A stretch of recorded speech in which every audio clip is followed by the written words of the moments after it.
and welcome to Suzie Homemaker on the Down Low Baking Edition. Today we're going to be making some awesomely themed desserts and beverages. It just so happens that we have a little crosstown rivalry going on right now. We are currently in Westwood, in the home of the UCLA Bruins. The classy Westwood. Miss Catherine is a UCLA grad, and I happen to be a USC grad, straight from the ghetto. Yes, South Central. Here it is. And we, together, are going to be teaching you how to bake. And it's very timely because the USC-UCLA game is next weekend, so we're going to teach you how to make some themed dessert and beverages for your game day party or after party. And they're cheap and easy. True. Very easy. Not because we're lazy, but just to make it easier on you. Yes, anything for the viewer. The college student. All right. You're welcome. So, first of all, why don't we talk about what we're going to be making? I am currently making a nice little cranberry lemon cake with a white frosting. I think it's vanilla. White vanilla. That's what it says. And then I'm also going to be making my beverage of choice. Is limoncello with cranberry juice and vodka. So it's going to be great. It's called a cranberry lemon martini.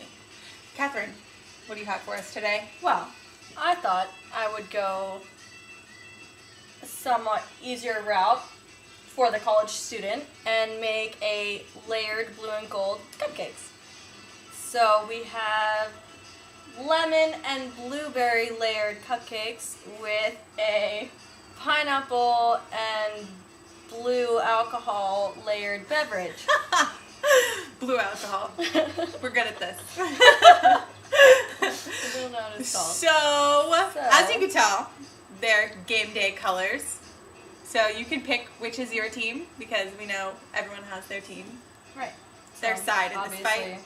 And you would pick the Bruins. Yeah, if you that's your team. Like to lose, so we always win. Which brings me to why I chose lemon and cranberry with a sweet vanilla frosting. It's right. Because, we've tasted that tart pang that comes with loss. And we've had a couple of seasons of loss, USC has been through a lot. And we've also experienced victory, like last weekend over Stanford. And we're going to keep that victory going. Sure. That momentum. And we're going to taste the sweetness of victory. So, that is why I made really easy cupcakes. Because victory just comes so easy to us. Oh, and wow. I felt like it really embodied Oh my gosh.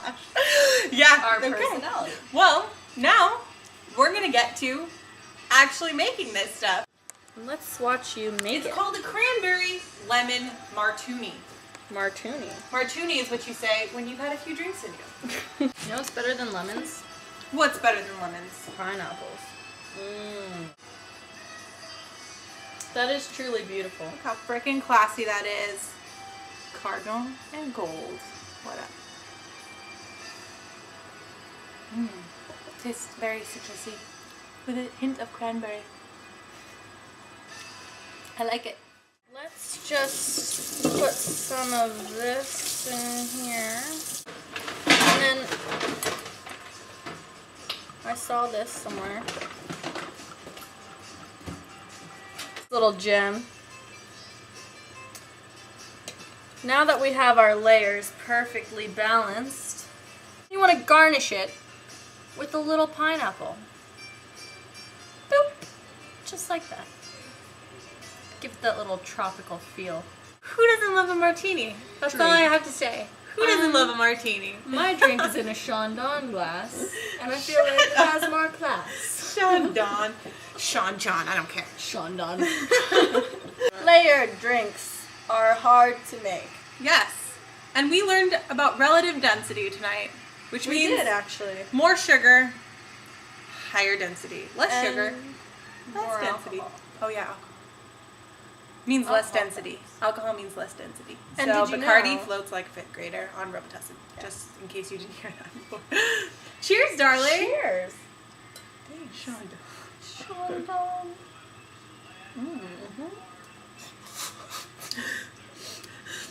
Did You your want to eat festive? the garnish first. Unless you pick a classy lemon, because mine is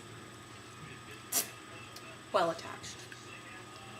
That is. So, That is true. when baking on a budget, I highly recommend Duncan Hines.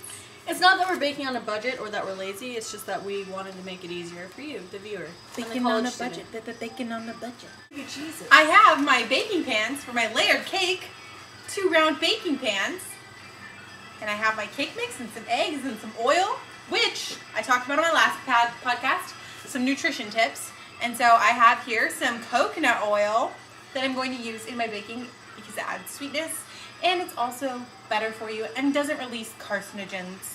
And it's also $9. Always remember to preheat the oven. When baking, it's important to remember to combine your dry ingredients separately from your moist ingredients, Unless specified by the recipe. unless specified by the recipe. Thank you, Kate. I'm not exactly sure why this is. Has something to do, I think, with Chemistry! But, rest assured, it always helps. You want to see something cool? I can crack an egg with one hand. Whee! Little trick my mom taught me. There was a shell in there, I saw it. No way! There was not! You're lying. Look, do you see a shell? Do you see a shell? I don't see a shell. Okay. This is my combination of boxed meets homemade.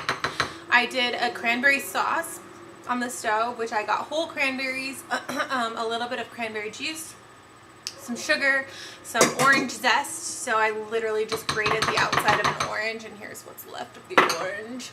And then I put in some spices, some nutmeg, some cinnamon, and some cloves. And it smelled absolutely fantastic. It smelled like Christmas. Look at my sauce. You can't smell it, but it smells fantastical. Pretty much smells like Christmas. This is blue and gold. This is not. So now blue we and have. blue. It This looks is really just creamy. because of your camera. I think. No, That that's looks pretty. blue. No, that's pretty like turquoise. Blue. I didn't realize Really? it's like it doesn't Okay, look it's that like green. turquoise. That looks really green on the camera, but it's like turquoise. It is. It's like. It's not. It's not. Well, It's not that you blue. have to understand the cake was a little bit yellow, so when you put the blue in it, it's still blue. When you're layering your colors, you want to start some of them with yellow and some of them with blue, so that you have variety. Life is all about variety. The batter will be really thick, so it's kind of a bitch, but you just kind of use your finger and you smooth it around. Speaking of awesome. Speaking of awesome. Look how awesome these look. I think they're gonna turn out excellent. We did a great cranberry juice. Does everyone know the knife test? If you don't, you're a noob. All you do This is cooking is 101. you stick your knife into the middle of it and you pull it out, and if it's clean, your shit's done. You're good, my little cupcakes.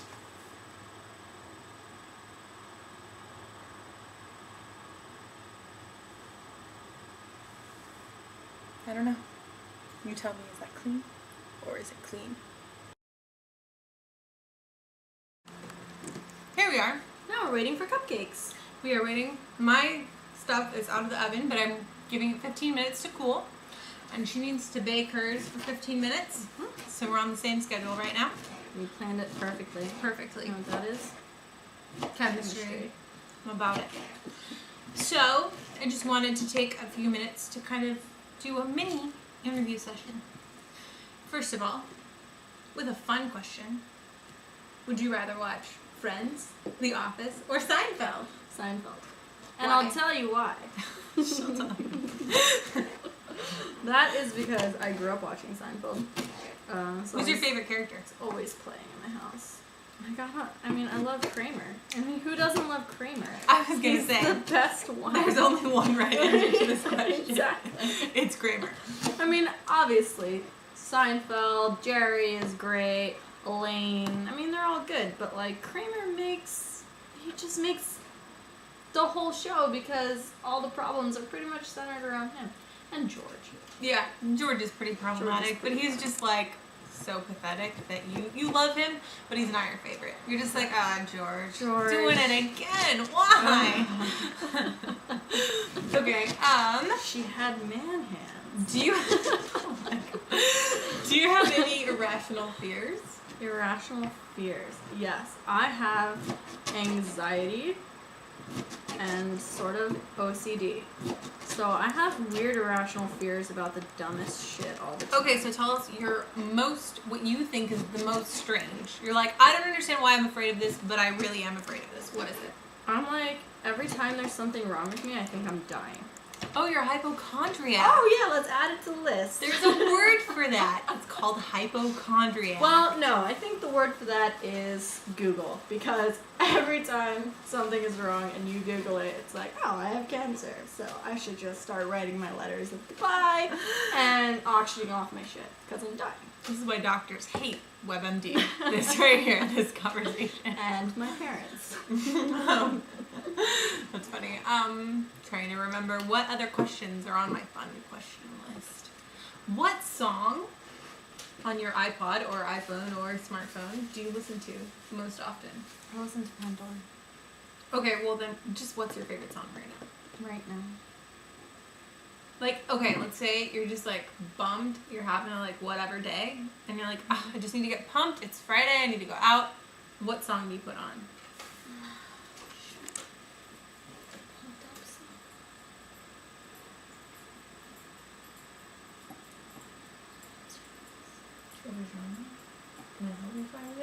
Can I help you find an answer to this song? Do you like Katy Perry? I do like Katy Perry. You know Peacock? Do you know what I like? I want to see your peacock. Cock, your peacock. See? I put That's a smile on your song. face. Let's just do that. That's great. Fantastic, I love it. Drawing a blank on what my fun questions are right now. Have you listened to any of my podcasts? Because they're not my podcasts. No, I'm gonna say no. Okay, No. all right. See, my own coworkers don't even support me. I shared that shit on Facebook with a full endorsement. She shared it. Because of her, we have 300 likes for Alpha Comedy. What up? Thanks, guys. None of you guys know what Alpha Comedy is. Thanks to all my Facebook friends for letting me annoy you to death. I don't know. Okay, well then back to serious, fun, but more serious questions. So tell me about baking for you. You know, she brought an awesome pumpkin pie to the office the other day. She is a great cook, specifically baking. So what kind of got you interested and why do you love baking so much? Well, it's really baking and cooking, both. But growing up, I always saw my mom in the kitchen. I was lucky enough to have a stay-at-home mom. So, because of that, I benefited from a lot of really awesome home-cooked meals, packed lunches, awesome confectionery shit all the time. And I kind of admired that. So, that got me interested. And to me, cooking is like, it's something, okay, growing up, we always revolved around the kitchen. The family lives in the kitchen, I think. It's where everybody comes together and everybody shares their day and, you know, everyone's eating, and it's a very ceremonial thing every night. So I think with cooking, it's so close to my heart because it's a way for everybody to unwind and bring family together. And Catherine's family is Italian. So do you think that that has something to do with it, perhaps? You know, that cultural Italian love for food and love for, you know, enjoying, like really savoring food. It's not like it's not different. fuel. It's food. Exactly. Mm-hmm. So can you talk to us a little bit about that, like that distinction? And you have friends that are obviously not Italian, and do you see them eat and you go, "What are you doing? Like you're not enjoying that." Does that ever happen? Well, I always get made fun of with my friends because I'm the slowest eater, and I think that comes from just my background.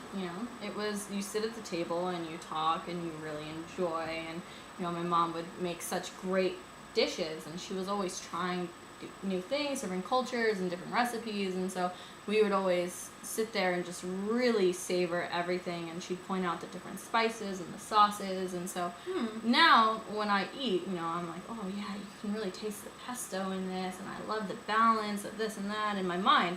And so I think when everybody else is just kind of eating, I'm just thinking about the food. I'm like totally absorbed in it. That's such a great point, because when you brought that pumpkin pie to work, like my first reaction was when I tasted it, and I'm having to go through a process where I train myself to really enjoy food and to savor it and to take that moment with the food and not just treat it as fuel, but to treat it as kind of an indulgence, And so when I tasted a bite of your pumpkin pie, I was like, wow.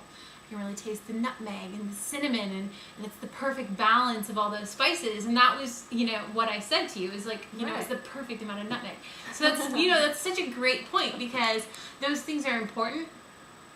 But if you don't take the time to really savor them and think about them, you're not going to be enjoying it in the same way as you get to.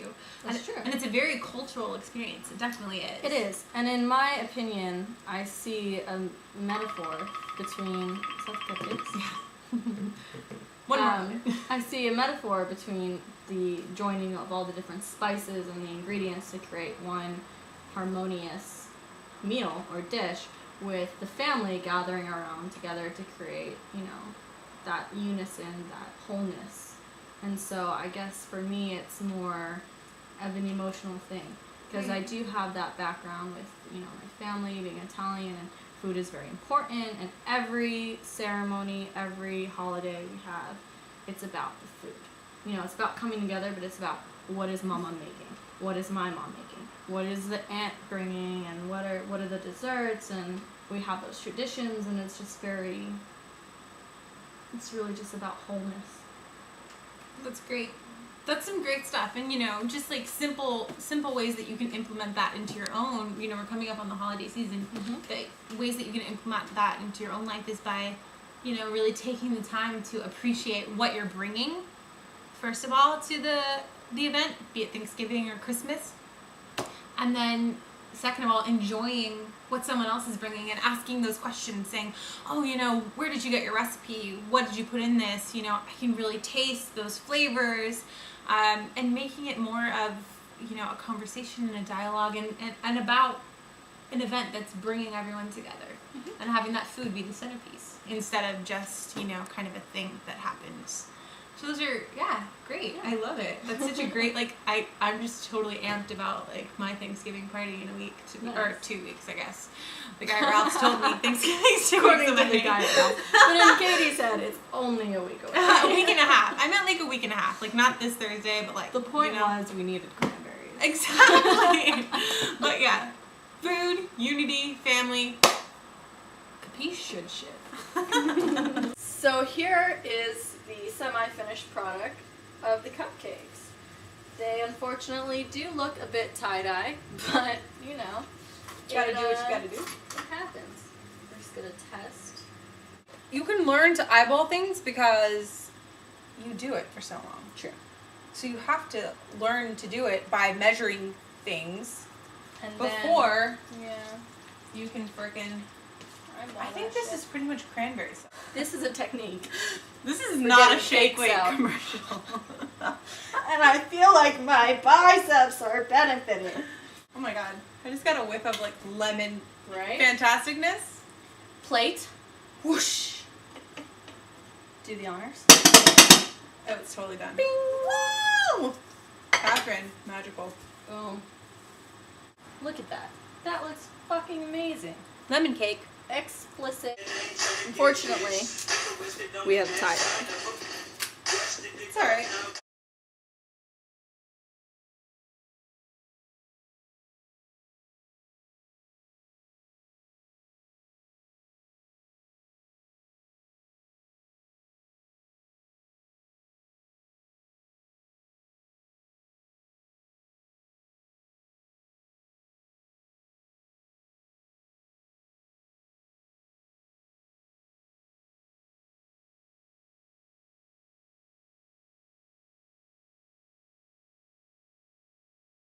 I got a job at a muffin and bagel house. That's a perfect frosting. Called My Favorite Muffin and Bagel Cafe. And I learned how to frost muffins and cupcakes when I was 13. So you put a glob on there. It doesn't really matter what it looks like. Just glob it on. And then you grab your spatula and you just kind of do little swirls to spread it around the edges so that it is spread out evenly. And then once you have it kind of covering your base, you give it a little swirl and then a flick at the top so it has like a nice little swoosh.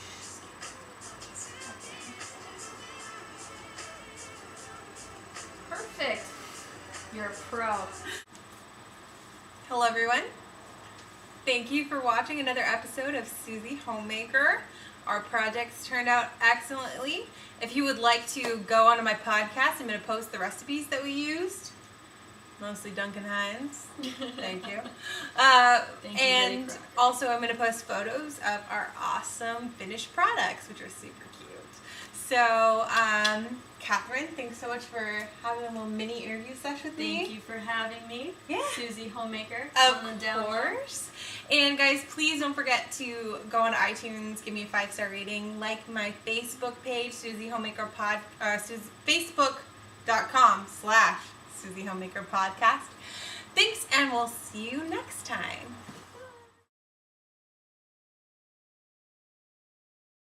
Teen drinking is very bad. Okay, I'm wrong. Teen drinking. Need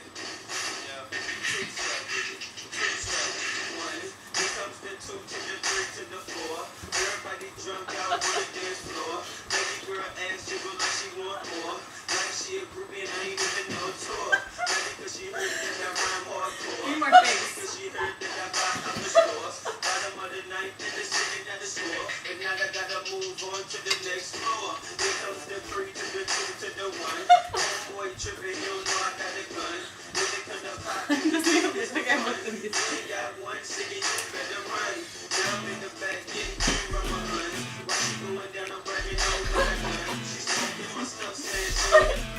Oh, I did my shit. Right now it looks like a potion.